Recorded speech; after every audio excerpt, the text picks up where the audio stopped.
Seu direito.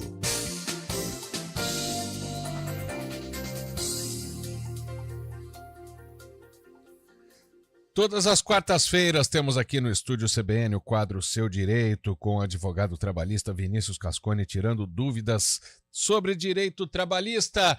Muito boa tarde, Vinícius. Seja bem-vindo mais uma vez. Boa tarde, Marco. Boa tarde a todos os ouvintes da CBN Campinas. É sempre um prazer estar com vocês aqui. Todo nosso. E a gente vai falar de um momento que não é nada prazeroso, mas que o Brasil está vivendo, né? Principalmente, ou somente, não sei se essa é a palavra, o Rio Grande do Sul. Tem tragédias, desastres naturais e como que ficam os contratos de trabalho das pessoas que, muitas delas, obviamente, não estão podendo trabalhar. Para começar, quando a gente faz um contrato de um seguro, por exemplo, Vinícius, seja um seguro residencial, um seguro de carro, lá já está previsto, né, que enchente, tragédia natural, tem um certo pagamento para isso, porque já está lá feito em contrato. O contrato de trabalho da pessoa física contempla isso?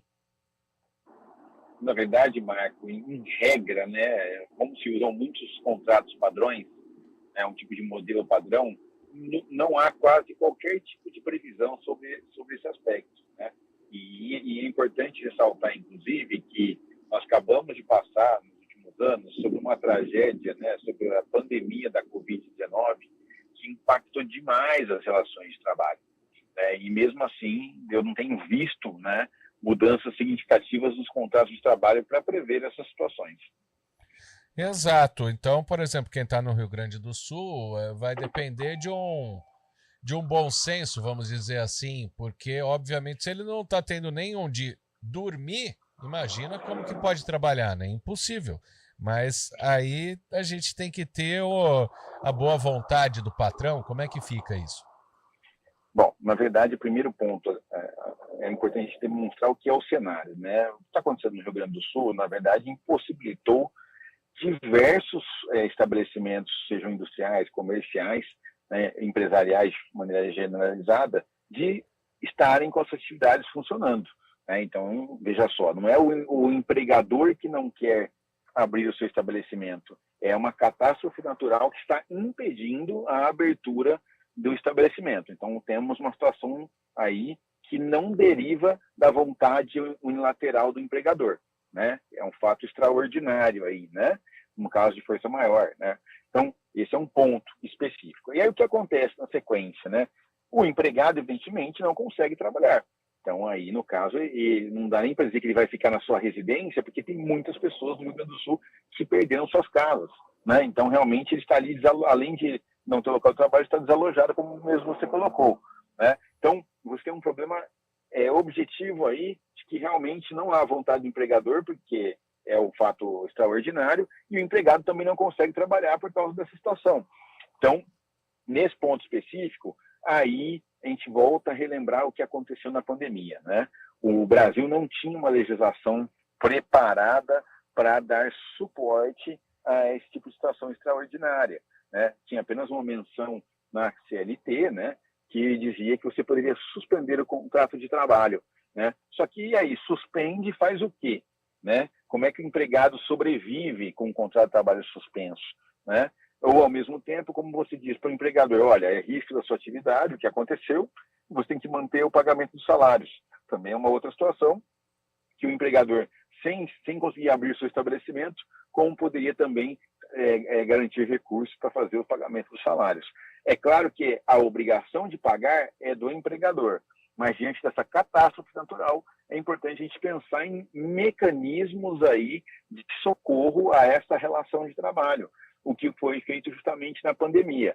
Na pandemia, foi estabelecido ali, quem vai lembrar, né, uma história recente no nosso país, né, que o governo federal criou um programa, né, de suspensão dos contratos de trabalho, com o pagamento de um auxílio, né, para que esses empregados pudessem sobreviver nesse período. No meu entendimento, foi uma ajuda bastante tímida ainda na época, né?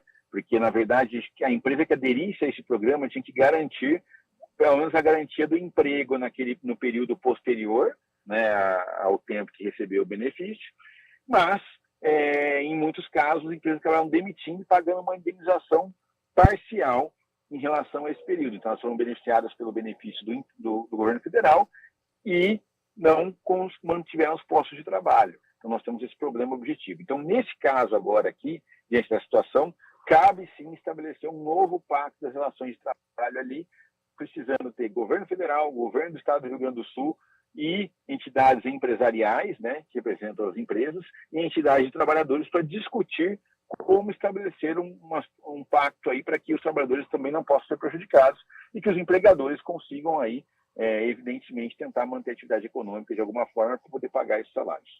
Tem uma notícia que acabou de sair aqui, fresquinha. Estou até abrindo aqui o G1 Nacional para te falar, Vinícius, que é o seguinte: o governo Lula acabou de anunciar, o governo federal, né?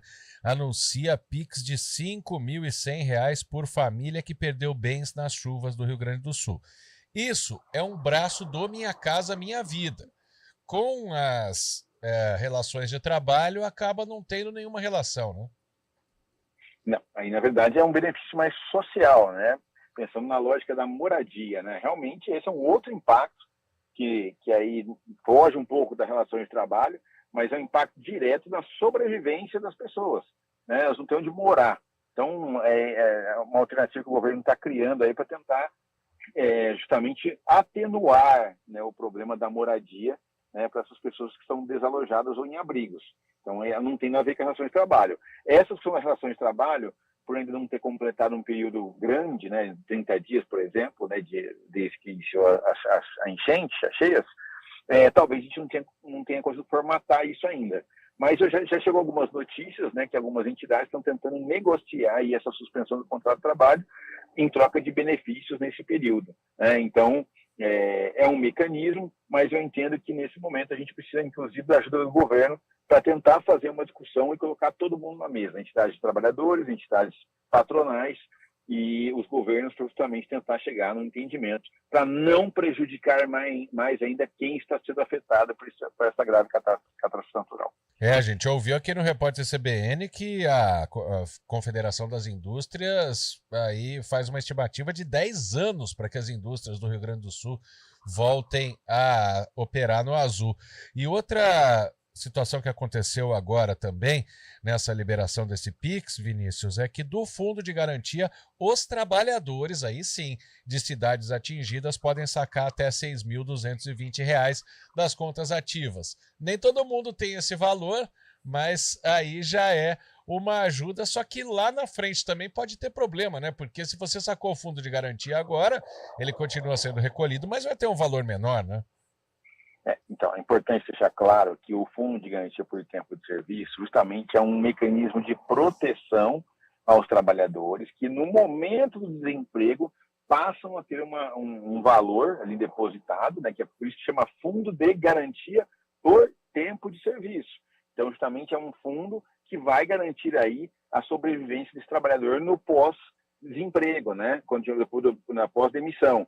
E aí o que acontece? Isso, aliado ao seguro-desemprego, acaba mantendo ali a vida do trabalhador até que ele arrume um novo posto de trabalho. Acontece que, em muitos casos, o trabalhador às vezes nem consegue mais o posto de trabalho e acaba indo para a informalidade, né? Como é comum aqui no Brasil. Então, esse ponto específico, quando existe essa permissão para liberação de garantia por doenças graves, está na família, câncer, HIV, né? Então, é permitido o saque do FGTS, e também nesses casos de desastres naturais. Então, o governo liberou isso, o Conselho Curador do Fundo de Garantia deve ter se unido, feito essa liberação, para utilizar desse valor, mas que fique claro, o trabalhador que faz esse levantamento desse dinheiro neste momento, evidentemente que lá na frente não vai ter mais esse dinheiro. Então, no momento de uma eventual demissão, isso vai acabar impactando. Agora, é claro, as pessoas estão pensando imediatamente, porque justamente diante do caos que se instalou lá no Rio Grande do Sul, meus trabalhadores estão pensando aí em como sobreviver neste momento. Que fique claro que não é um presente, né? É uma retirada. Vinícius, e uma outra situação, né? Por exemplo, na pandemia a gente viu muito que depois que a fase mais aguda passou, quando a gente não podia ir trabalhar, né? A maioria das pessoas não podia sair de casa para trabalhar, estava no home office, depois houve muitas demissões, né? A gente teve um impacto econômico forte aqui no país por causa disso. Quando se trata de desastres naturais, tem alguma cláusula? Para citar um outro exemplo um pouco fora, mas que existe, da mulher que acabou de engravidar, a mulher que acabou de ter um filho, então ela tem um prazo de estabilidade. No caso da tragédia natural, algo é previsto na lei? Não existe previsão na lei sobre eventual estabilidade em caso de tragédias naturais ou de qualquer outra situação excepcional. As estabilidades estão vinculadas a uma doença ocupacional, né, uma doença relacionada ao trabalho ou um acidente de trabalho, a estabilidade gestante, a estabilidade de um empregado eleito pela CIP, a estabilidade de um empregado dirigente sindical, ou uma estabilidade portador de uma doença grave, né, se a dispensa for aí, no caso, persecutória, né, discriminatória.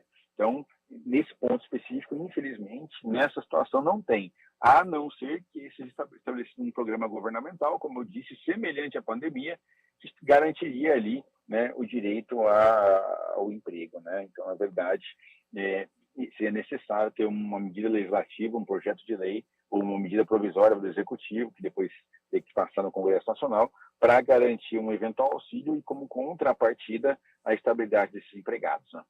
Ou seja, a gente vai ter problemas econômicos muito sérios ainda daqui para frente no Rio Grande do Sul e, como você disse, algo vai ter que ser feito pelas autoridades, pelos governos, né? É importante deixar claro que muitas vezes eu vejo as pessoas aqui em São Paulo, em Minas Gerais, ou no Paraná, achando que isso não vai afetar essas pessoas. Na verdade, a economia é uma só no país, né?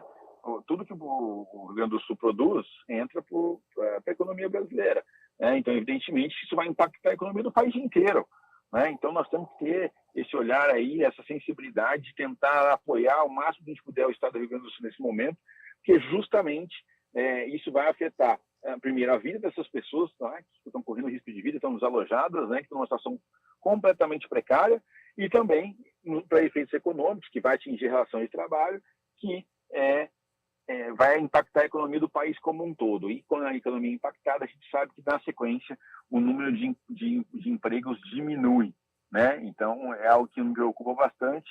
E nesse momento, a gente tem que dar total solidariedade e apoio às vítimas dessa catástrofe para que o Rio Grande do Sul se recupere o mais rápido possível. Vinícius Cascone, advogado trabalhista, tirou muitas dúvidas aqui sobre os contratos de trabalho das pessoas que não estão podendo trabalhar nesse momento ou que estão com condições precárias de trabalho. Obrigado, Vinícius. Um abraço. Boa tarde. Obrigado.